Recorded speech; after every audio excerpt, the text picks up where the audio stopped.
Hey there guys, and welcome back. On this week's show, we're doing a wood burning tutorial.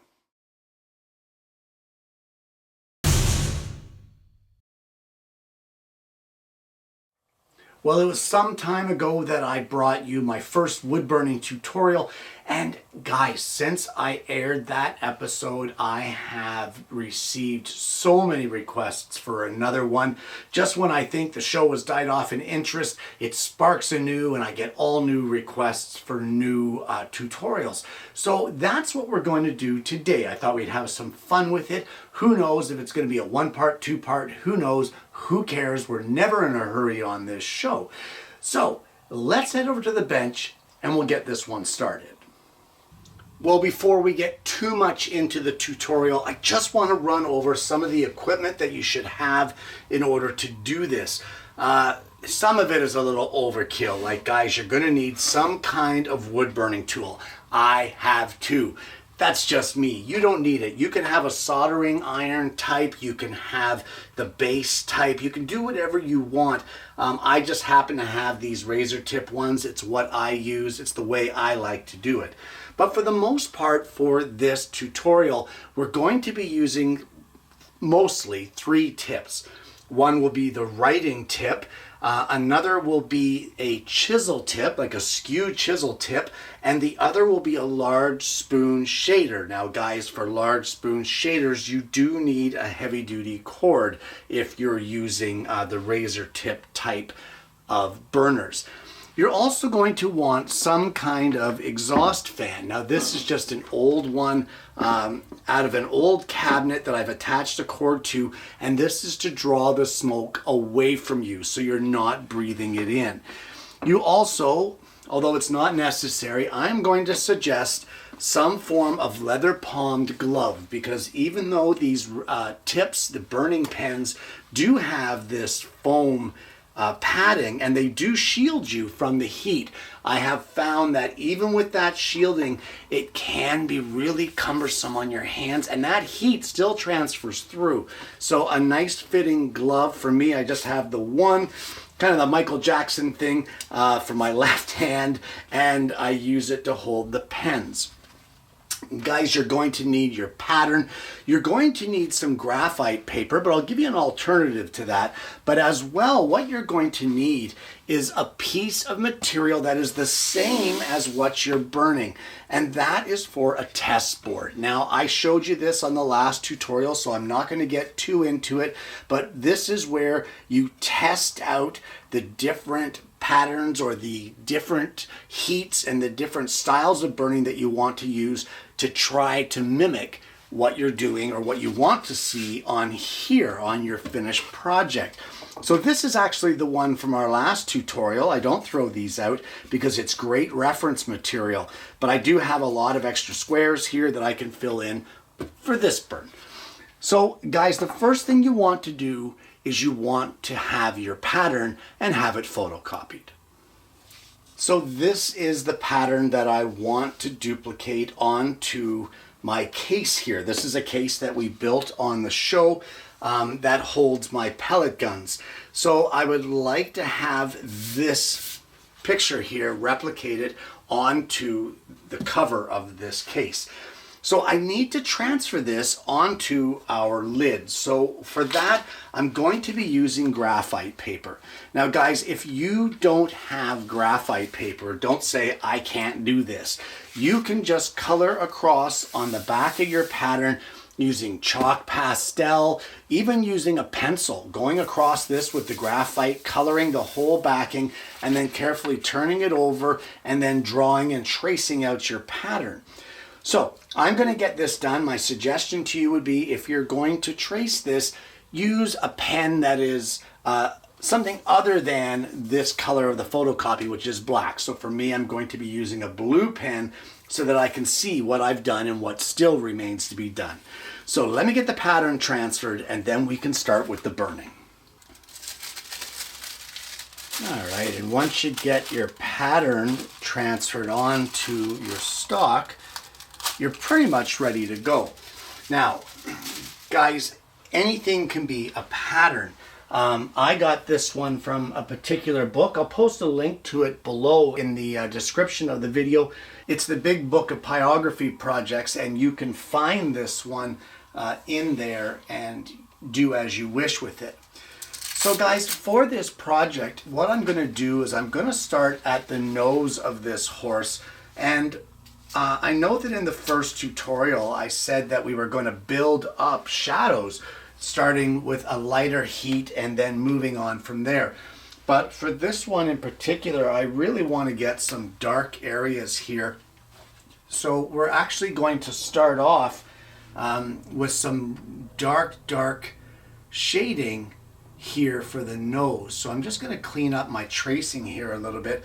And for this, I think I'm going to use my writing tip, and we're just going to color in around the nose.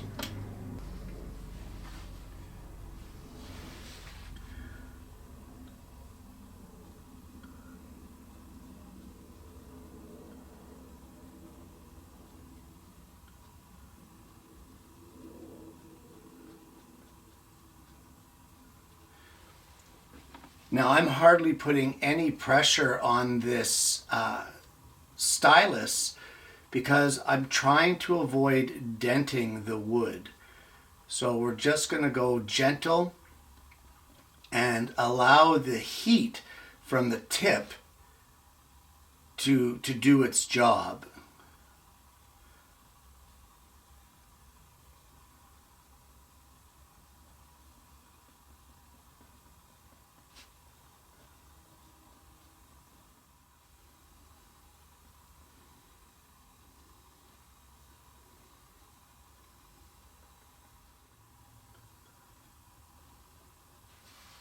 Now, in being anxious for getting the filming done, I forgot my fan. So we're going to get that fan on there and turn it on.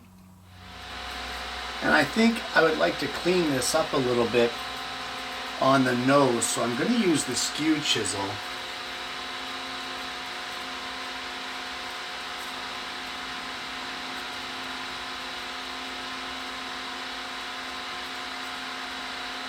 And we'll just rake that across there just to clean it up and give us a crisper edge on the dark areas of the horse's nose.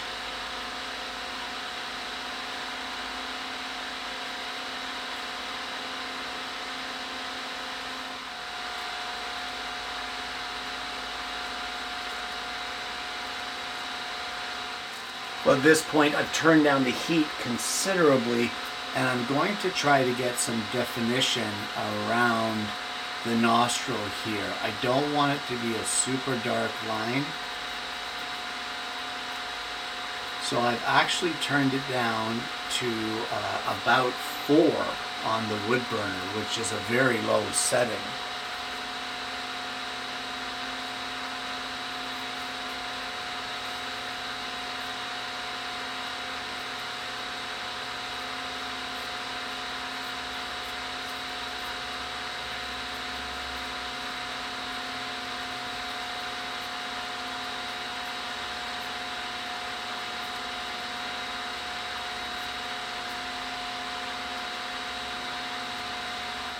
Now guys, at some point in time, it's difficult to see what you're doing here because your burn lines are not always going to follow your graphite paper lines.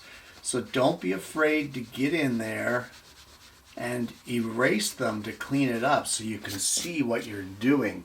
So at this point now, we're going to do a little bit of shading, and what I want to do is, you can see I've done the shading in here.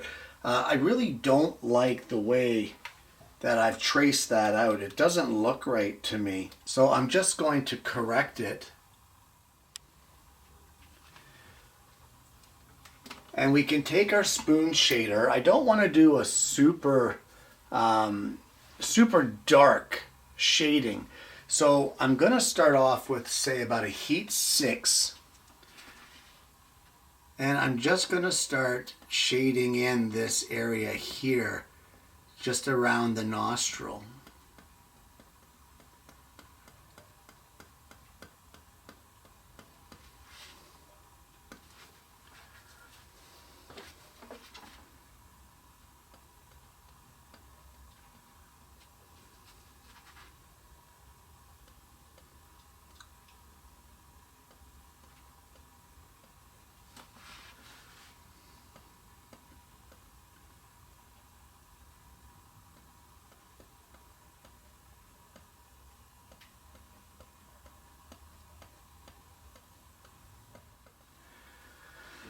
Now, I don't know if you can notice or not, but on each pass, what I'm doing is I'm starting at my line and then working my way out, allowing it to darken a little more closer to the line. Now, you just want to be careful with doing that you don't make it muddy.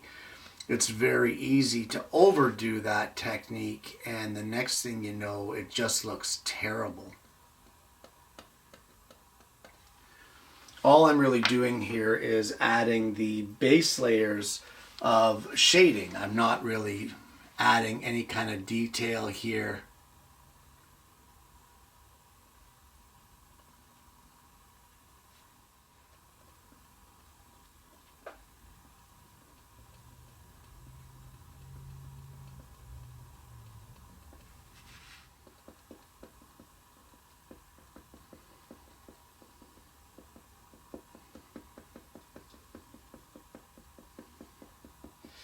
So I'm going to continue shading around the bottom edge of the mouth here where the horse is drinking from the water, and then we can carry on after that.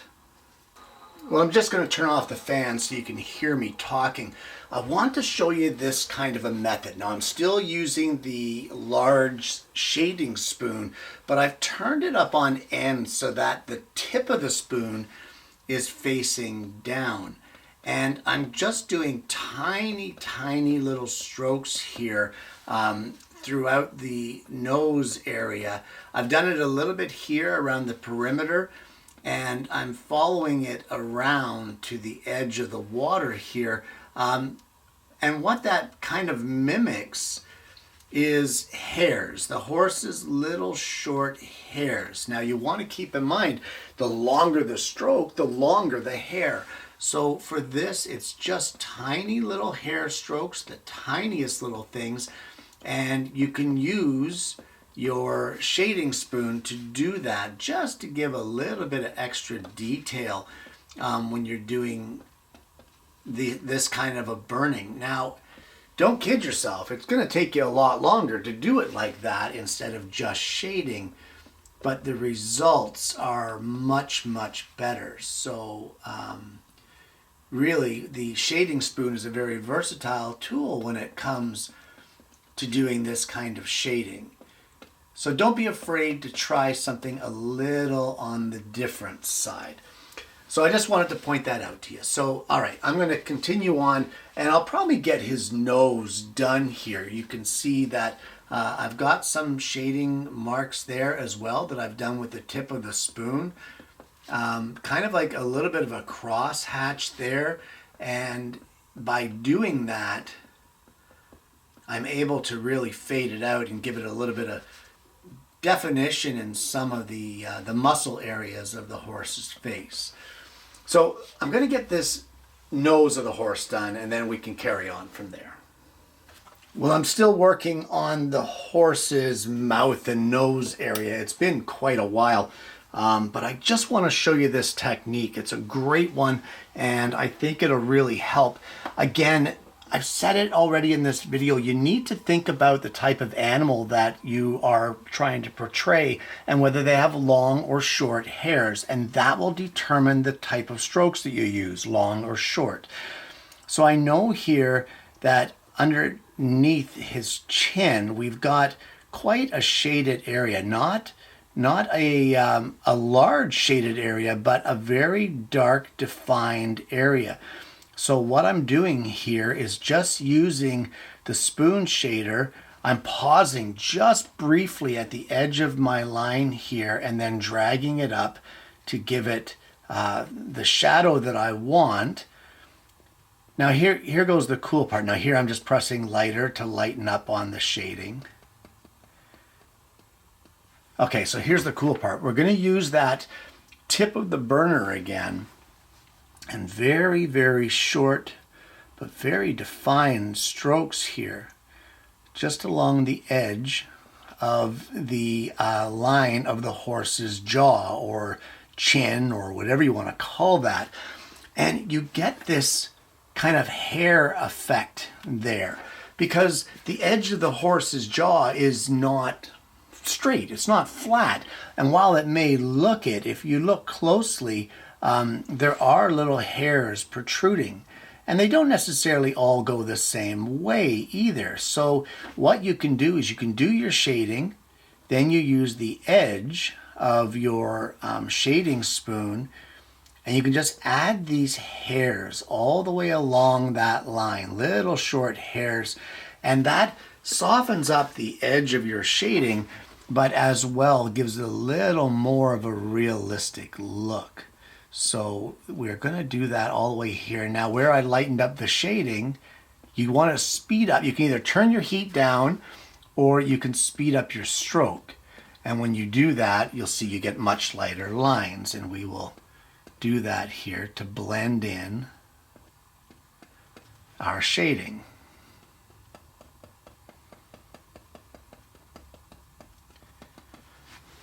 All right, so there you go. There's one little method there that you can use to get some nice little effects on the edge of that horse's jaw, or any animal's profile for that matter.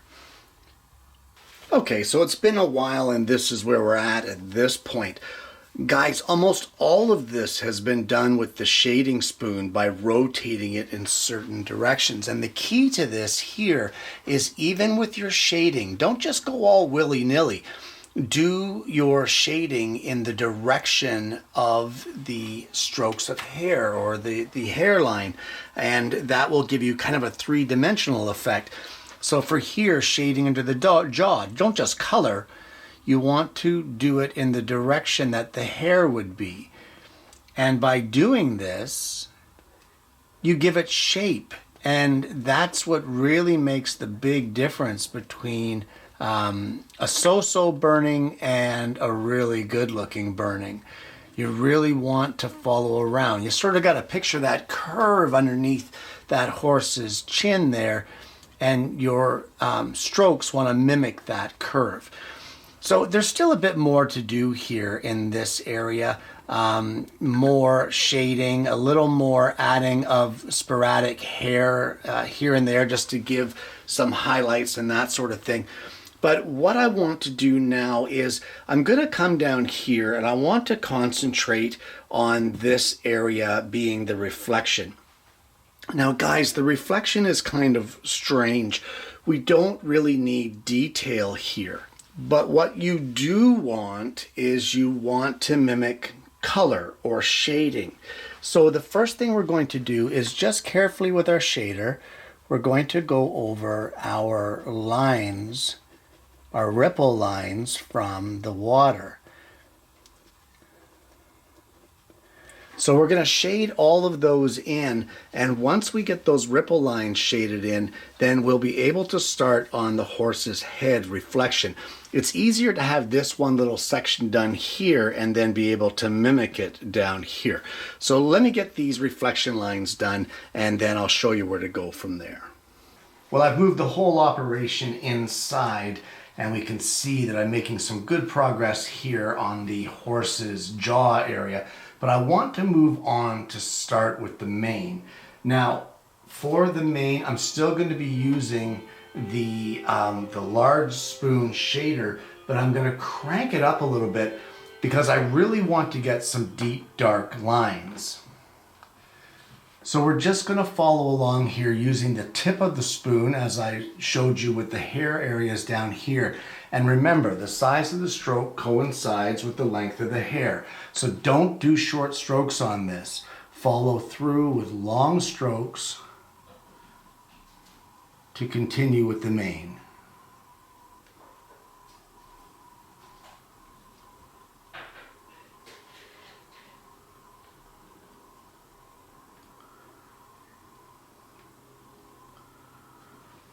So I'm going to carry on and get what I can done of the mane here, and I don't really think we need a video of it. I mean, you guys are getting the idea here. I'm going to do as much of the mane here as I can, and then when I come back and see ya, it'll look quite a bit different than what it does right now.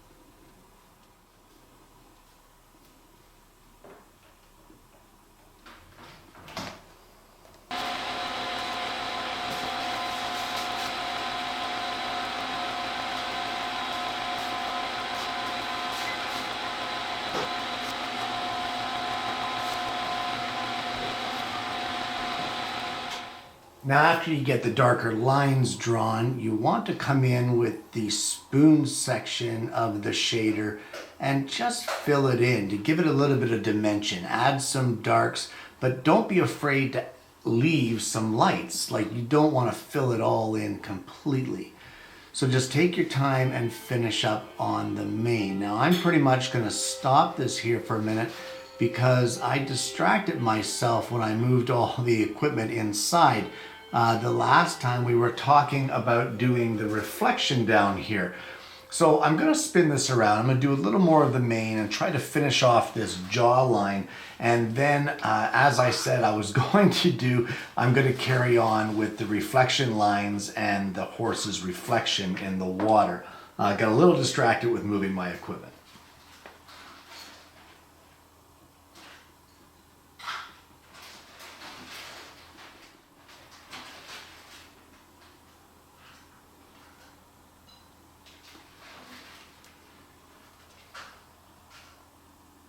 And unfortunately, guys, that's all the time that we have for this week's show.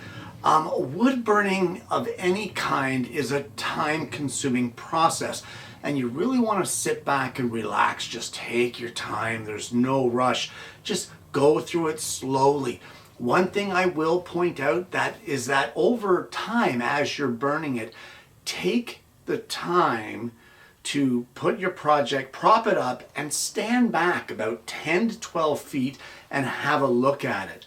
Sometimes when you're burning these projects and you're up close and you're looking at it at a close range, you can't really see the full effect. You can squint at it if you want so that you can see the shadows and the lights a little better, but the best thing to do is to stand back about 10 feet and have a look. Now we got a little bit of distraction there with moving all the equipment in the house and that sort of thing, and I kind of got away from doing that reflection that I said I was going to work on, but we're going to start that in the first half of the second part of this series. Guys, if you haven't already, please consider liking and subscribing to the channel. You click the bell and then you're not going to miss the notifications of future episodes of the program. Guys, I hope you've enjoyed the tutorial up until now. I hope that you found it useful so far. I hope you've been able to pull something positive out of all of this. And more importantly, I hope you're going to join me again next week when I bring you yet another Alternative Tuesdays.